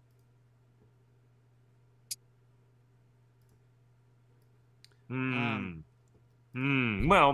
if it's not Saruman and it's not Gandalf, then I'm leaning towards the Matt Nerd of the Rings theory that these two Istari are blue wizards, and it might be a reflection on Professor Tolkien's shifting attitudes, because over time, his attitude changed that they would be unsuccessful. And then later on, in his later years, Tolkien revisited the idea and thought that maybe LOTR and Palando were maybe more successful in their efforts against the enemy than he at first thought. So maybe let's hang around for a little while longer, and let's see if Matt, Nerd of the Rings, his interesting fan theory, proves true. Here's an interesting thing. Breaking news, Cliff. The BBC has posted an article about the Bovington Airfield is the new home of Middle Earth production. They are going. The Amazon has said that they have done a long-term lease with the RAF Airfield in Bovington Airfield Studios in Hertfordshire. Is the home of Rings of Power, whereas the Bray Studios, where they shot a lot of stuff in Aragon, is going to be the home of Citadel, the other Amazon show. Former RAF Airfield, this is 3 days ago, is new home for Middle Earth. Of course, this is also where they shot 1917, that amazing movie that was felt like it was one single camera move. The fantasy franchise has been mainly filmed in New Zealand since 2001. We are very proud to secure that deal. It's great to work with the production. Interesting thing happened, Cliff, though. This article has been edited. This article is not the same article that I read 3 days ago when it was first posted. Really? Well, the headline is mistakenly spelling Middle Earth wrong. It needs to be hyphenated with a lowercase e, but you can't get crappy journalists to do their job Well, these Cliff, days. So there's a paragraph missing. I wrote it down this weekend. Really? This paragraph said Bovington Airfield Studios said it was estimated the second series, season 2 of Rings of Power, cost $700 million, 533 million pounds, with 3 film units working independently around the country. This quote is now missing from the same article. Why did they cut that out? Why would it be changed? And Well, that's a lot of money. $700 million is a lot of money out of $1 billion. Are they going to have anything left out of the $1 billion to do seasons 3, 4, and 5? Well, first off, Cliff, if they removed this paragraph and this quote from this is a quote from Bovington, not a reporter making it up. Okay. Does that, let me ask, in your opinion, does this give this credibility? Does the deletion give this number credibility? Okay. If you're saying that the BBC edited themselves and took that out, if you are suggesting that a certain party requested that information be removed and the BBC removed it, maybe it's because a certain party does not want people to know how much money they're spending on the season. That's interesting. Cliff, season one shot in New Zealand was leaked by the New Zealand government because of the tax breaks to be estimated at $480 million for season 1. This is the first confirmation that season 2 cost more, and not just a little more. Season 2 cost a lot more. Cliff, $480 million to $700 million for the cost of production. $700 million is more than the box office returns of most Marvel movies nowadays. Yes. Do you know how much? That's kind of bonkers when you think about it. That's kind of bonkers. Not $700 million box office return. The cost of production, $700 million. Ouch. Do you think Peter Jackson's going to spend that type of money? Not on 2 films, no. I don't think Warner Brothers would let him spend that much money. The first movies cost $100 million each, right? Well, if the number from New Zealand combined with this number by a great margin exceeds $1 billion, do they have anything left for seasons 3, 4, and 5? Remember, we reported 3 years ago, Cliff, that the rumors we were getting, the rumors we got 3 years ago, is that season 1's budget was $1 billion, and the entire series commitment from Jeff Bezos was $3 billion. That we reported that 3 years ago or 4 years ago. No, this was during production. So this is 2024 during lockdowns. That we received information that the rumors going around set was Jeff Bezos had committed $3 billion to tell the entire 5-season story. That's bonkers to me. That's just bonkers to me. $5 billion. So it's a lot of money. Let's back this up. If we have $700 million on season 2, we have $480 for season 1. Let's call it $500. Plus, we have $250 million for the rights in the first place. So that's 700 plus 5 is 12, 13, 14, 15. We're at 1.5. We're at $1.5 billion. We're halfway through Jeff's original commitment, allegedly committed $3 billion for the entire 5 season. We are halfway through spending his money, and we have yet to even get to the final battle of elves and men. Like Cliff, what do the next 3 seasons have to show us? They have to show us During the 7th is ironically pointing out that they said they had created a lot of efficiencies, new efficiencies, with the move to England that would save them money.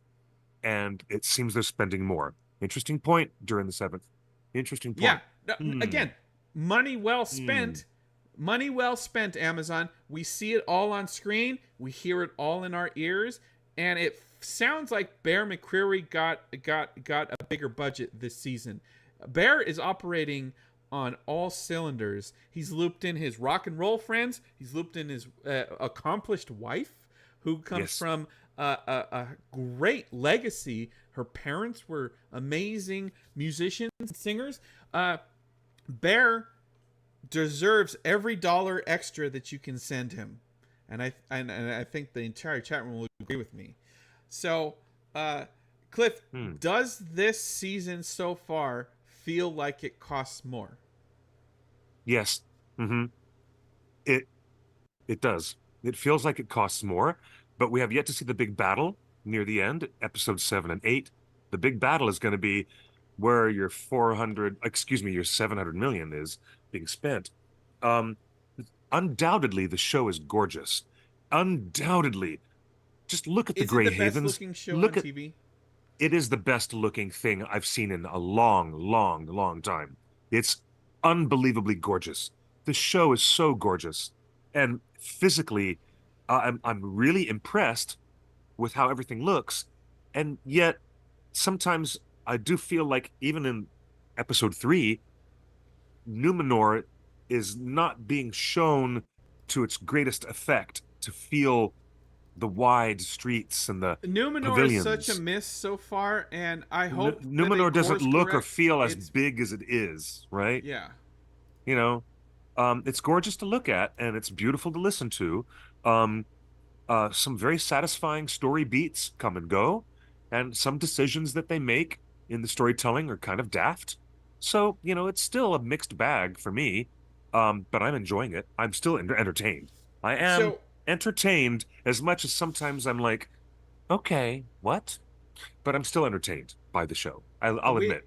We are sharing all this information with you guys, folks, because we want you to go out into the great culture wars of Twitter and X and YouTube with the most information. And it is clear Rings of Power is not getting canceled. It is clear that Amazon signed a 5-season deal, locked in stone, written in Jeff's ink. This show will see its story concluded through 5 seasons, plus optional spin-offs. They are contractually obligated for 5 seasons. Do not listen to any article that says this show's on the verge of cancellation. Do not share it. Do not share it because you want to that's comment. Not real. This goes back to the article Calasuri was saying. If you see something you hate and you're sharing it with your own sarcastic comment, like, look at these doofuses, that's wrong. Don't share the negativity. Don't feed into it. Don't give them the air or the oxygen or the light of day. They are wrong. We are getting all the seasons of this show. Jeff, according to our sources, has committed $3 billion. They've only spent half of it so far. And they have efficiencies in place now to crank this stuff out. Maybe seasons 3, 4, and 5 will be less expensive because they're done with the move and they're done building all that extra infrastructure they had to build. And that was a lot of extra stuff they needed to build and make things ready for question this. From the chat room that I want you to answer. I'll let you answer this. James Hewitt asks, for the most expensive TV show in history, is this the best TV show in history? No, that doesn't correlate. The amount of money you spend on... Should it be the best show ever? It could be. I have faith that they can get there in later seasons, but they're still, you know, operating on a scale of 1 to 10. We're still at about a 6 out of 10. We're still at halfway through the season. My report card is that we're still at a 6 out of 10. Well, I can tell you what is I can tell you But Bananas to there's Apples, the best show on TV right now, just set a record this weekend. Shogun, one of my favorite shows of this year, has set a record. 14 primetime Emmy Awards so far. It won for every category that Rings of Power was also nominated in last year. They were not competing against each other, but Shogun won for visual effects and sound editing and sound mixing, and pretty much every nomination that Rings of Power got, Shogun also got, but Shogun won. And this isn't even the final night of the Emmys. The Emmys are this Sunday night, broadcast live on television, where it is expected that Shogun will win Best Drama, Best Cast, Best Director, and Best Writing. And in the technical Emmys category from this last week, Shogun has already set the world record for 14 Emmys, set a new record for the most Emmys earned by a single season of television. Should Rings of Power reach for that same quality, Cliff? Yes, Rings of Power can reach that level. They can, and they should reach for that level. And I know that they want to. They do. They want to. And I would like very much to see the show succeed. I personally would love to see the show succeed. And I've never taken a rein on their parade. I've always wanted the show to succeed, but there's something about narrative crests and waves that happen in televised storytelling. You become familiar with them after a lifetime of watching American television, like I have. You start to get familiar with the patterns of how writers will create tension, resolution, build up, crest, back down. And again, and there's something lacking in the narrative. It seems inert. Some of the situations in Middle-earth should not be as dramatically inert as they are presented in the Rings of Power. As gorgeous as it is, as much as I am entertained, I'm consistently entertained. In fact, that conversation between Durin the Fourth and his father, King Durin the Third, it literally brought me to tears. So I know that Rings of Power, when executed really, really well at top-notch scale, can go for the moon. Shoot the moon, go beyond. In fact, to paraphrase a famous film, who needs the moon when we've got the stars? You know, to paraphrase Now Voyager, where she says, let's ask not for the moon when we have the stars. So I think that Rings of Power really could go to the stratosphere.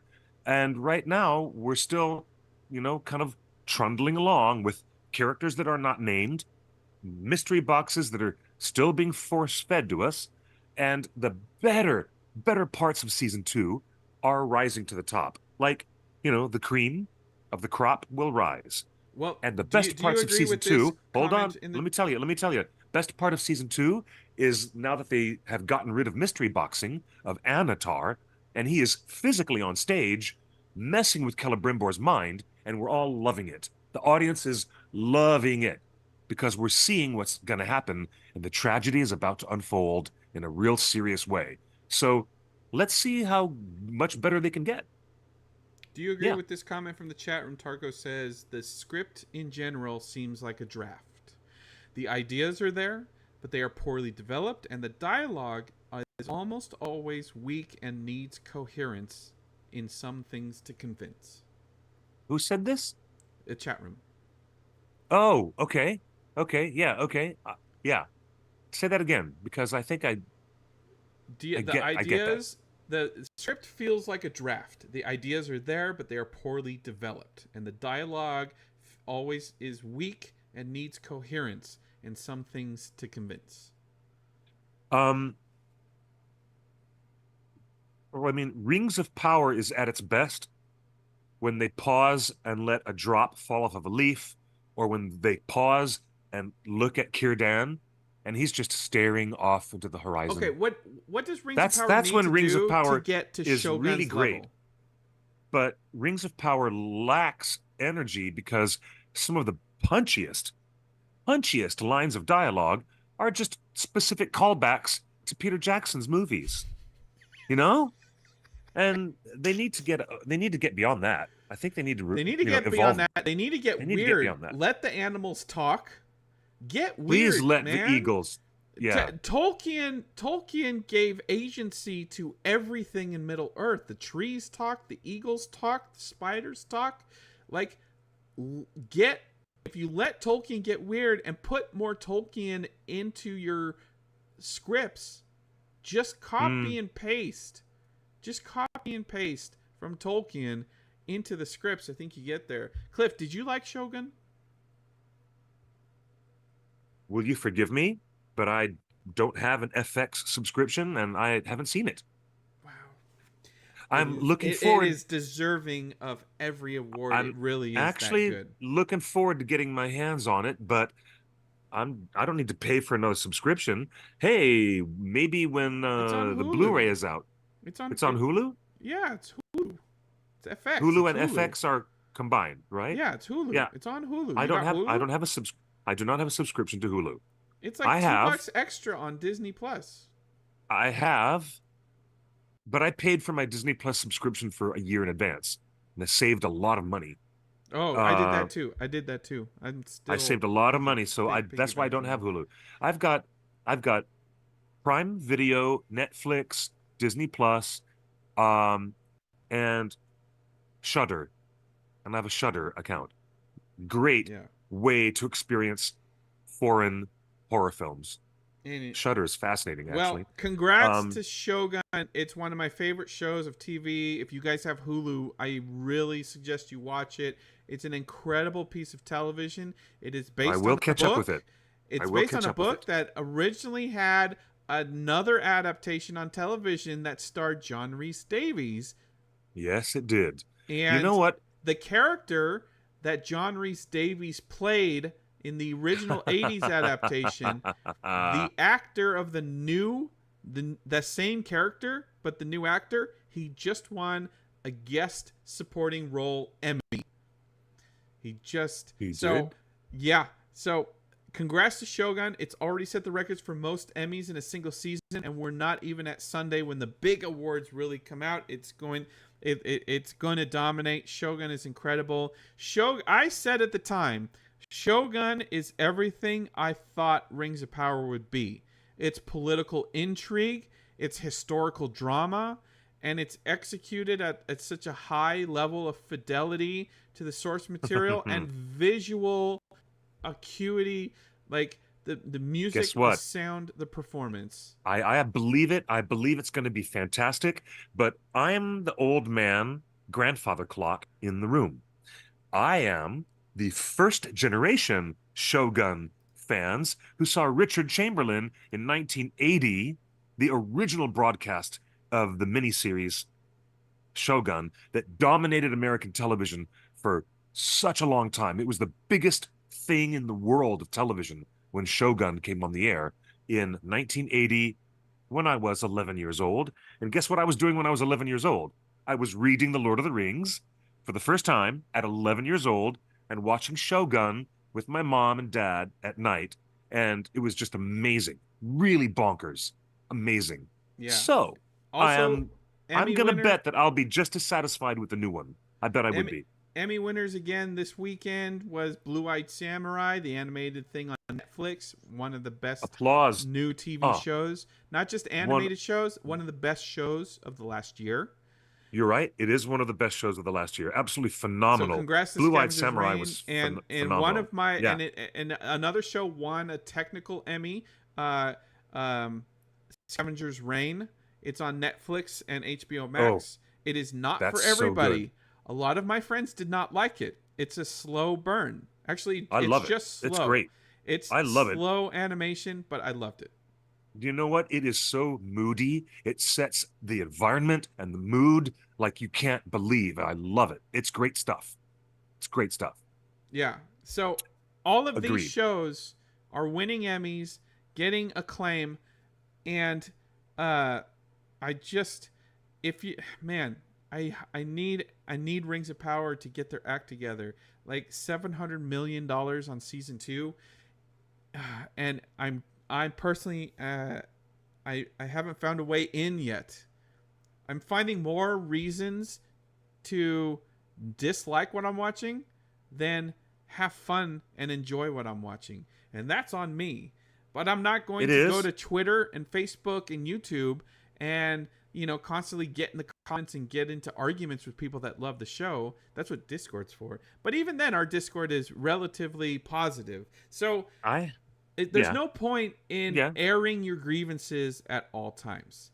But I will say that Amazon is listening to everything that everybody posts. So if you want Rings of Power to continue on at a faster pace, make your opinions known. But don't be so nasty and critical. And you know what we're talking about there. I mean, there's no point of being nasty and toxic about it, because the show is a pastiche. I have come to the conclusion that The Rings of Power is not the most straightforward adaptation. It is a pastiche of ideas and places and elements of Tolkien that are sometimes incongruously put together, but they're put together in such a gorgeous and obviously filled with labor.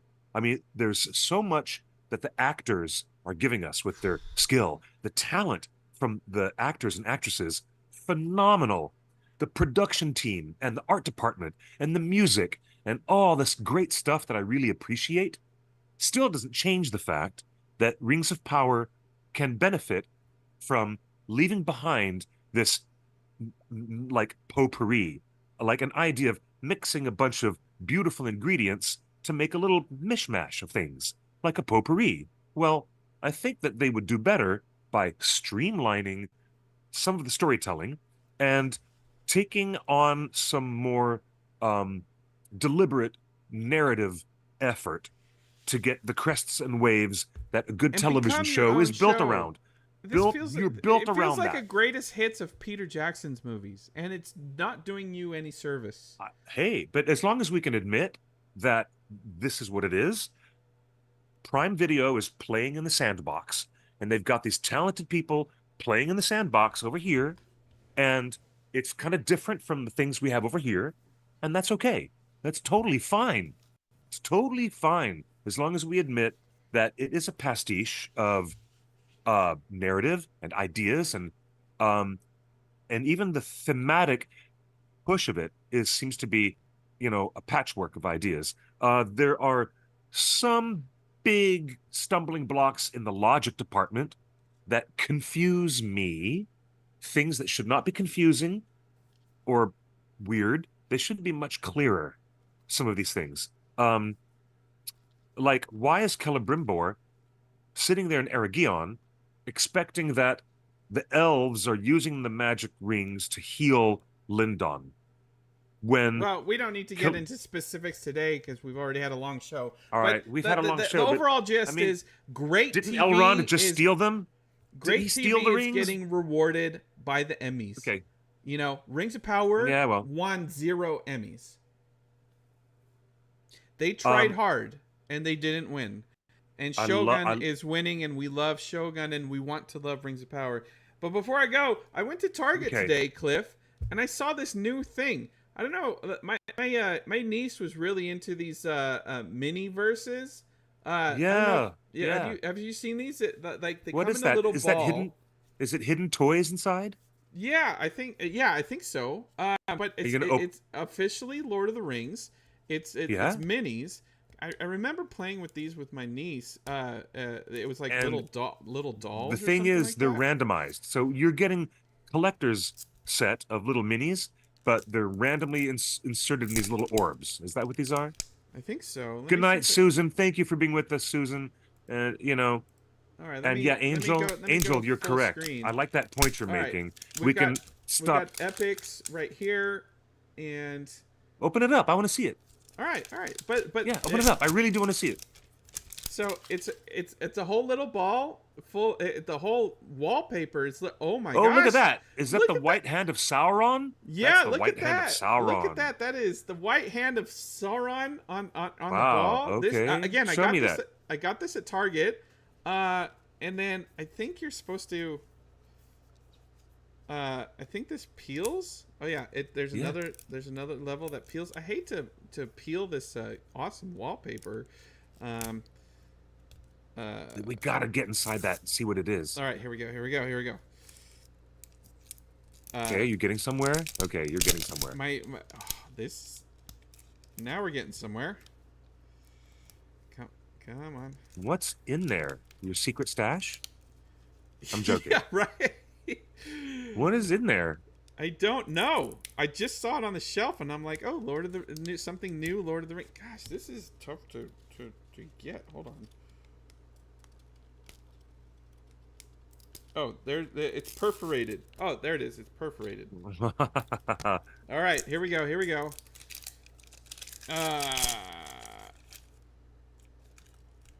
Hey, what's inside? Hey, look at that. It's got the gold foil ring verse all around it. Oh, that's neat. Gold foil ring verse. Okay. All right, so this is the third layer of packaging we got to open. Are these things like mostly packaging? All right, there's the ring verse. All right, you see the gold ring verse? Oh, that's so cool. Yeah, that's cool. It is mirror finish. Looks like, oh, there's perforation again. All right, so we're on our 1, 2, 3. All right, this is our third level. level my of gosh, packaging. there goes that golden ring verse. There goes the golden ring verse. And save that. All right, that. What's inside? Here we go, Cliff. Here we go. We're opening something fell out. White hand of Sauron. Saruman. Read me first. Lisez-moi en premier. Parlez-vous français? No. Thank you, Robin. Good to have you on the show with us. Make it mini. Make it mini. And this opens up. Morgul knife. Oh. Look at that. Morgul knife. It tells you how to assemble all the pieces to build the toy. Looks like I got all the pieces to make a Morgul knife with the little stand. Cool. It keeps wanting to go back to Cliff, but you can make a little Morgul knife. There's the white hand of Saruman. Here's another white hand of Saruman. All right, let's open this little guy up. Ooh. Oh, I've got to get one of those. I want to make one. Ooh. I got to go get one. Are they at Target? Something hairy is in here. It's Furry? an anvil. Oh my gosh, Cliff, look at this. It's a little anvil. It's a hammer and anvil. It's a little. Do you know what? Look at that! Look at that!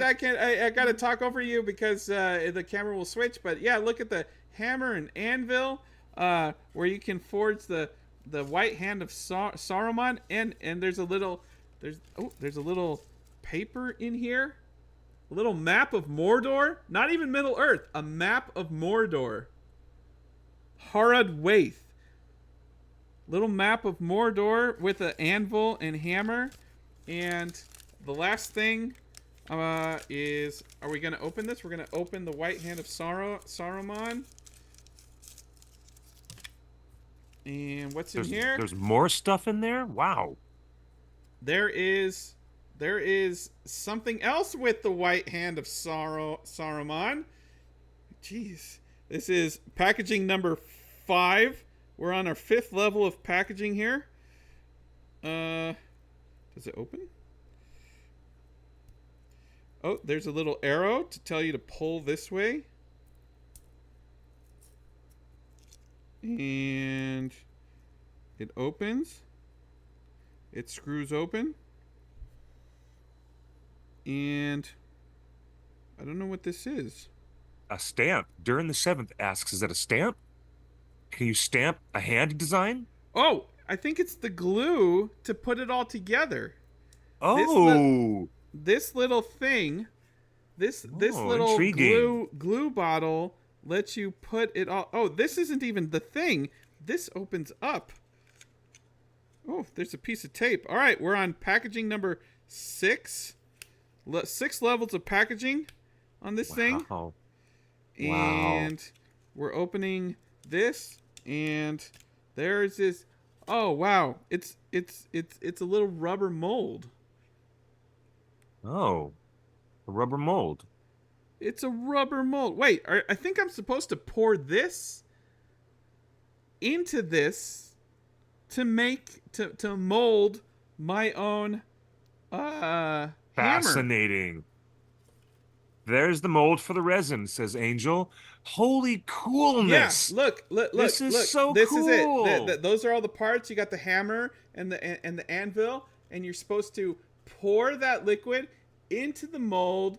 Use the hammer, and put the helm. No, the what do they call it? The handle. It's the handle so of the cool. sword. That is so cool. You actually forge a sword, and you put the handle of the sword after the mold. You pour it in the mold. Oh, okay. And there you go. And there's a display stand. This is super sword. cool. I'm going to Target to go get one of those right now. I'm going hilt. Right now. Let's That's go. a hilt. All right, folks. A hilt, yes. That's all. I'm gonna pour my sword, and Cliff's gonna take us out. This is a wonderful program to have all of you join us again. And that's the only reason why it's a wonderful program, is because every week you wonderful folks are here, and you're here to join us. I'll get one. Higgy says get one for me too. Oh my gosh. Yeah, get these You at guys... Target. They're in the children's toy area. Well, I'm always at the children's. I'm always in the children's board games section, rather, because I'm always looking for good deals. Nice, sale prices on awesome board games. That's my style, right? But this is just a wonderful show because we have a great audience. You guys are with us faithfully every week. Thank you for being with us on Discord, YouTube, Facebook, Twitter, Twitch, Instagram, and all the other socials in between. Follow me personally at QuickBeam2000, QuickBeam 2000 on Instagram and Twitter. Otaku Senpai says, are you going to get those wolf minis? Yeah, if I can find any. Look, we have no merchandise from the Rings of Power, as everyone has been talking about today. And so I'm going to go get some of this merch. It's really cool, and thanks for showing that to us. Thank you, wonderful audience. We're going to be back here next week at the same time, Tuesday at 5 p.m. Pacific time, with more news, information, gossip, and analysis than you can shake a stick at. There's a pleasant thought. The man's running around the entire eastern subcontinent looking for a stick. He's all the way over there in Rune, and he can't seem to find the right stick. He's a grand elf. I don't know what they're doing, but okay. This is going to be interesting stuff. We're going to be talking to you next week about episode 5 of the Rings of Power, and very soon we'll have much more for you to look at and read on the main website, theonering.net. So join us there by pointing your browser at theonering.net. Thank you, Justin, for pulling all the levers and the jiggery pokery and the technical stuff. Ta-ta for now. Thank you, Shelob's Web. Ta-ta for now. Super good to have you all with us. And I ask you all to stay safe. Please look after one another, because we are all we've got. Much love to everyone out there.